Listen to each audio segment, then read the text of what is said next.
Tonight, the federal government is trying to save two failed U.S. banks as President Joe Biden is telling Americans their money is safe.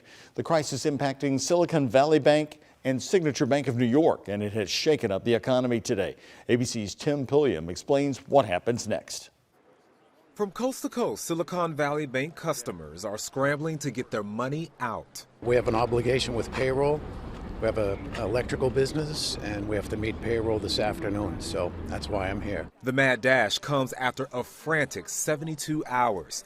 Federal regulators now stepping in to save two U.S. banks. President Biden today trying to reassure the American people. Americans can have confidence that the banking system is safe. Your deposits will be there when you need them. Small businesses across the country, the deposit accounts at these banks can breathe easier knowing they'll be able to pay their workers and pay their bills. The Treasury, FDIC, and Federal Reserve taking emergency steps to guarantee all deposits in Silicon Valley Bank and New York-based Signature Bank are paid back in full. Even those deposits over the federally insured amount of $250,000. All of it, the president says, will be paid for by the banks and not taxpayers. The White House also pushing for tougher regulations on small banks, which Congress rolled back during the Trump administration. The Fed's emergency action is a lifeline for entrepreneur Tiffany Dufu, an SVB customer.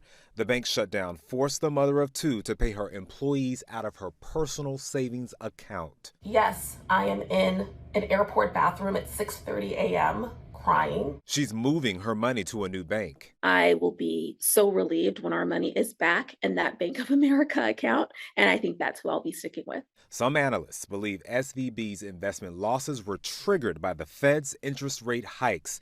Goldman Sachs predicts the Feds will reconsider its attempt to decrease inflation by raising interest rates next week because of the stress right now on the market. Tim Pulliam, ABC News, Los Angeles. So what about our local banks here in Kentuckiana? Well, tonight during our 5:30 news here on WHAS 11, we interviewed the chair of U of L's finance department, who said banks here in Louisville are fine. Our banks are protected by the FDIC, so there's no need to panic and withdraw money that is protected. If you want to know more about the bank failures and what it means for your wallet, you can watch our story on the WHAS 11 YouTube page.